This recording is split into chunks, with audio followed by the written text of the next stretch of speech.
Ça va chauffer aujourd'hui. Tonton Béret est de retour. Comme je vous avais dit dans l'épisode précédent, l'épisode 3, notre cher maître du jeu nous a informé que tout ce qu'on a regardé ne comptait pas. Tout ce qu'on a commencé à regarder depuis le début ne comptait guère. Maintenant, Inside va commencer. Parce qu'il les avait garant. Il leur avait dit que si on commençait Inside l'épisode 4 et que c'était pas lourd là, ils allaient voir avec moi. Mais je pense que ça sera du lourd. Assoyez-vous bien, on va commencer. Bonsoir tout le monde, j'espère que vous allez bien. Moi, je pète la forme.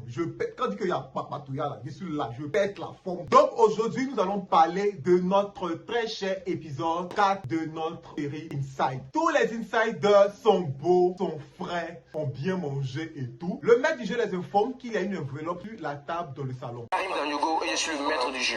Après le petit déj, une enveloppe qui vous attend au salon. Lisez bien le message et puis l'aventure va commencer. Et apparemment, l'enveloppe sur toute la table dans le salon est faite pour leur expliquer plus ou moins comment va se passer la suite des événements. Comme je vous le disais, il y a toujours des cancrelats dans la maison. Les garçons se mettent à courir. C'est Ziggy qui est devant avec ses compagnons.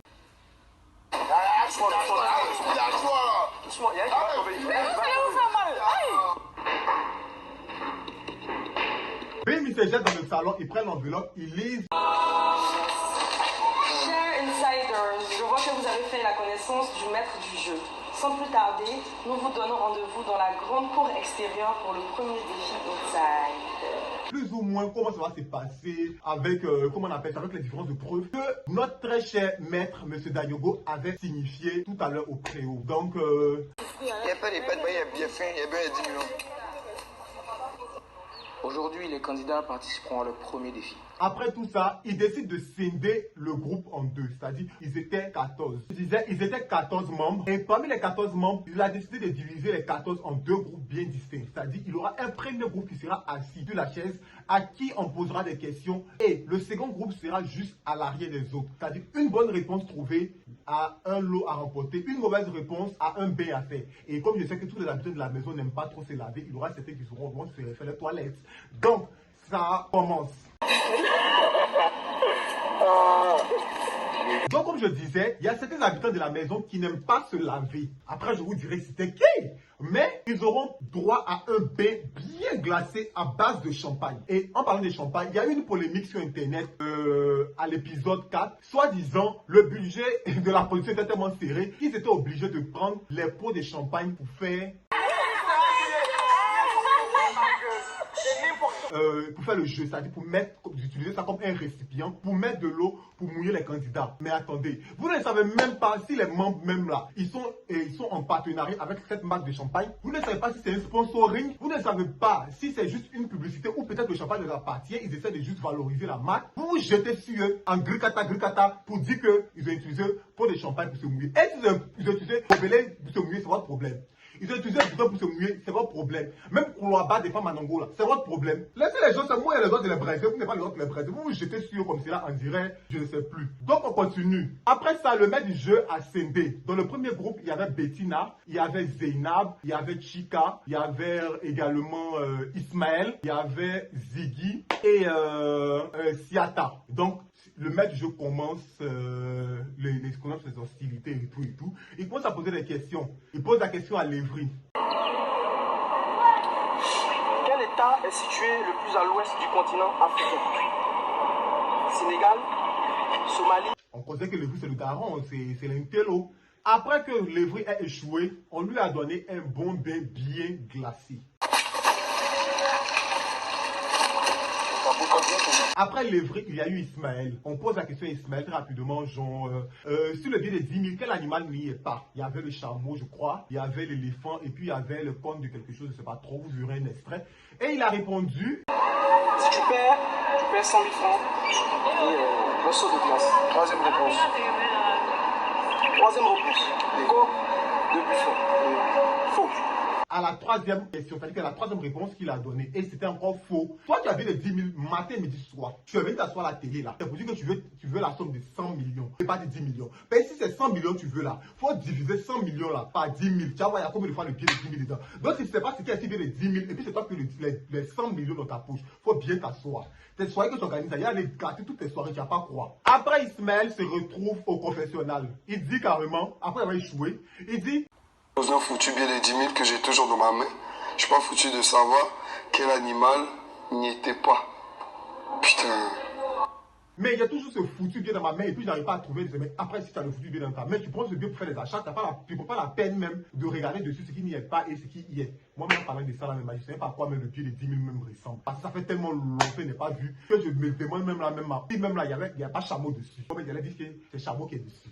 Donc, pas y a pas que la cuisine à toi à travers. Donc, le jeu continue, le jeu bat son plein. C'est vrai que c'était pas chic. Le jeu n'était pas chic, mais il faudrait que même mon grain de sel, pour que ça soit doux à écouter. Parce que si mon bâtiment regarde, vous voyez que c'est pourri. Mais comme c'est pété là, il y a même un topo en bas pour que ça soit chic. Donc, le jeu continue, on pose des questions, ça se mouille, ça se rince, ça se colle, ça titille, ça rit. Et la première équipe finit de participer. Mais avant que la première équipe ne finisse de participer, Ziggy, qui est le dernier candidat de la première équipe et à qui on pose la question. Et au-dessus de Ziggy se trouve Axel. Donc on demande à Ziggy, il y a très rapidement, et écoutez la réponse de Ziggy. Ziggy répond très mal. Et Axel mouille langoureusement Ziggy.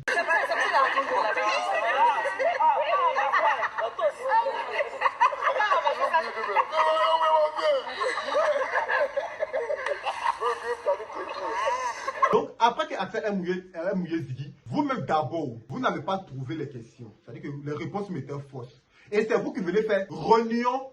Le maître de jeu parle.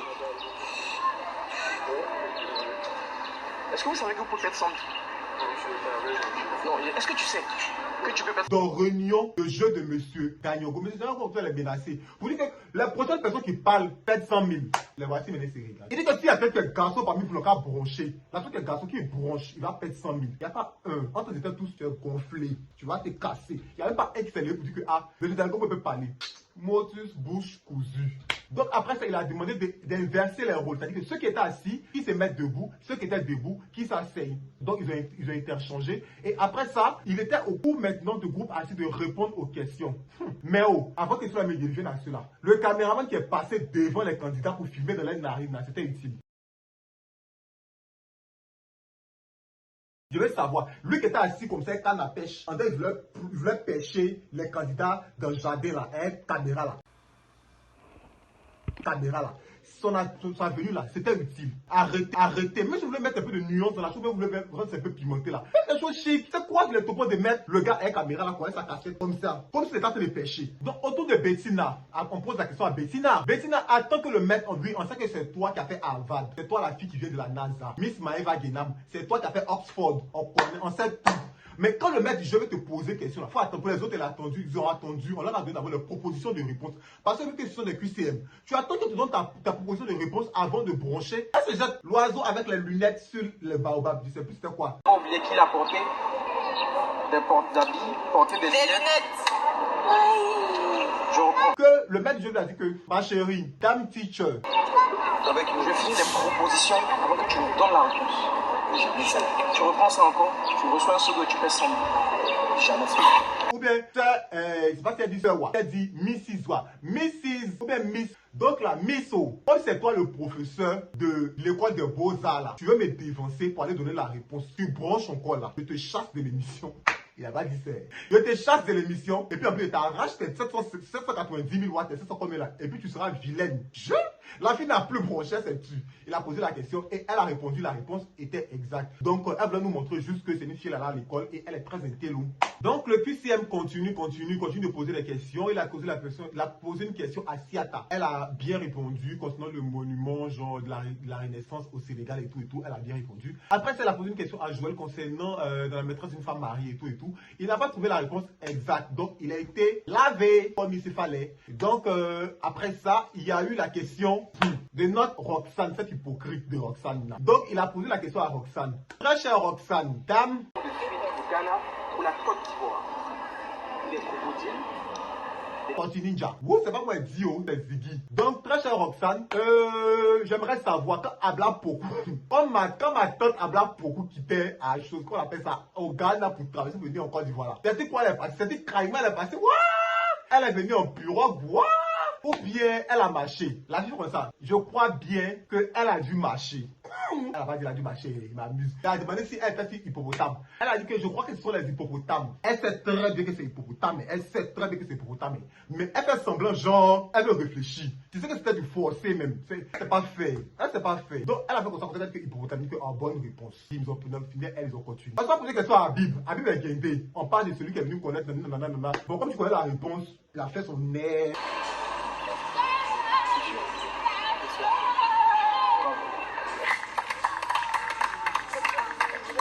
Son nez, genre pété. La fin de la réponse, bim, est passé. On pose question à Laura. Très chère Laura, Félix Houphouët-Boigny, le père fondateur, avant d'être président de la Côte d'Ivoire, il était maire, député ou ministre en France. Regardez comment la fille me répond d'une réponse idiote. Elle dit qu'il était maire. Maire de quoi, maman? Maire de quoi? Dis-moi, maire de quoi? Toi qui dis que tu parles 50 langues là, toi qui as fait tous les pays du monde, tu parles 50 langues là. Il était maire de quoi? Si je ne m'as pas dit là, t'as envoyé moi. Et puis, elle a le toupet de se retrouver au confessionnal. Comment est-ce censé savoir que Félix Houphouët-Boigny n'a pas été premier ministre? Et puis elle dit au confessionnal là-bas que comment est-ce censé savoir que Félix Houphouët était ministre? Et il n'était pas ministre. Il n'était pas ministre comment? Attends, t'as dit qu'il était maire. C'est que tu dois aller dire là-bas que comment tu es censé savoir que Félix Houphouët-Boigny n'était pas maire? Tu allais dire que ministre. Ministre comment? Donc si tu ne connais pas la réponse, il faut bosser. Au lieu de crier j'ai faim, j'ai faim. Donc sa copine la mouille. On finit avec Laura en tombe sur Tchekabo. Tchekabo, il a les manières de, je sais plus, de chers bandits dans le film Nollywood, il s'assoit gringant comme cela. Il pose sa question. Moi-même, c'était là, il était assis là. Pour moi, là, il sait que la mec Habib a fait, pour pouvoir répondre à sa question. Donc, il me dit que Tchekabo, la que Tchekabo a fait, là, il va péter ses plombs. On pose la question à Tchekabo. Écoutez.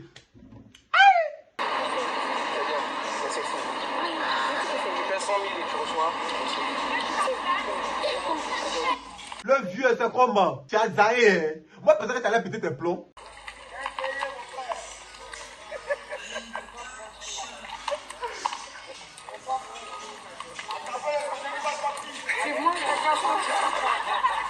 Ils l'ont bien lavé aussi. Il a commencé à fuir. Ils l'ont lavé, que vous avez les grands-parents qu'on le lavait. Il a commencé à courir. On le rattrape à l'eau là pour le noyer. Donc après ça, tout s'est bien passé. Et le groupe qui a gagné le quiz, c'était le groupe de Siata. Ils ont gagné le quiz, donc ils ont bénéficié d'une carte Switch. Je vous explique rapidement. La carte Switch va servir à interverser les rôles. C'est-à-dire que choisis un membre dans l'équipe adverse pour remplacer dans l'autre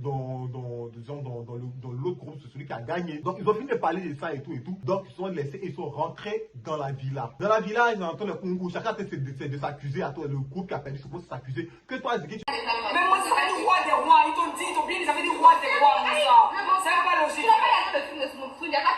C'était nul. Comment tu vas croire que c'est Kaya Mangan Sissé? Tu allais dire que c'est Sundiata Keita. Pourquoi tu as dit que c'est pas que quand tu dis Sama de Sama, Kamen Sama, c'est que c'est Kamen Sama. Quand tu dis que Sama, c'est que roi des rois, tu ne savais pas. Quand tu m'as dit qu'il était Sama, il était le roi du coupé décalé. Tu dois savoir que quand tu dis Sama là, c'est le Sama de Sama, c'est la couronne. Tu es resté là, tu es tourner sur toi. Donc il s'est retrouvé au confessionnal. Il s'est retrouvé au confessionnal avec Lévry. Et il dit à Lévry que.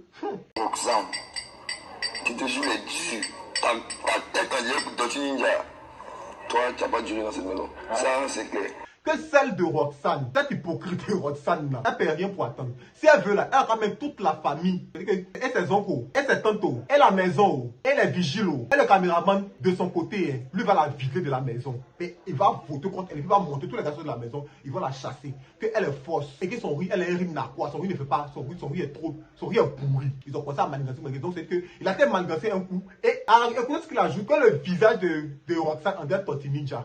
On peut faire ça en enfant de quelqu'un. Siata aussi se retrouve dans le confessionnal avec Roxane. Ziggy, par contre, c'est vrai que Ziggy il essaie de forcer, mais ça va, souvent on rit. Mais il faut voir que... Et elle dit que c'est vrai que, comment on appelle ça, Ziggy a un sens de l'humour qui est pourri, mais pour lui, c'est pourri, mais on peut rattraper. Mais pour Lévry, est tellement pourri que si tu ne fais pas attention là, l'odeur de la pourriture là peut inonder, que ça peut noyer toute la villa. Il passe son temps à dire des choses qui n'ont pas de sens. Ça nous fait pas rire. Ça fait pas... J'ai dit, Lévry n'a ni le sens de l'humour et il a ni la blague dans la bouche. Ça veut dire qu'il est carrément fade. C'est elle qui a dit, je te prends juste dit. qu'elle fait semblant, quelqu'un commence à parler, maintenant que ça les énerve là, mais elle commence à dire tchourou, tchourou, tchourou. Mais vous les filles là, vous êtes hypocrites dans la maison là. Comment vous pouvez dire tchourou? Celui qui a dit qu'il est le daron, tout c'est normal que les aides qu'il laisse, ce sont des aides des darons. Donc c'est comme ça, vous devez vous faire parce que vous avez jusqu'à 6 semaines à passer ensemble. Donc vous n'avez pas le choix. Faites-en-y comme il se doit. Voilà. Donc, c'était tout pour l'épisode 4. Comme notre très cher maître du jeu l'avait dit, il allait avoir des rebondissements. Et le jeu, c'était de gagner pour avoir une certaine somme d'argent ou de perdre pour se faire laver et de perdre une coquette somme de 100 000 francs. Donc, ceux qui ont pu conserver les 100 000 francs, bravo à vous. Ceux qui n'ont pas pu, espérons qu'ils puissent se rattraper dans les prochains jeux. Donc, voilà. C'est la fin de la vidéo. J'espère qu'elle vous aura plu. N'oubliez pas de lâcher votre plus gros pouce bleu. Abonnez-vous pour ceux qui ne le sont pas. Commentez pour laisser vos avis. Et surtout, n'oubliez pas d'activer la cloche de notification pour ne rien rater sur les prochains épisodes de nos Insiders. Sur ce, prenez soin de vous et on se dit à très bientôt. Bisous, bye!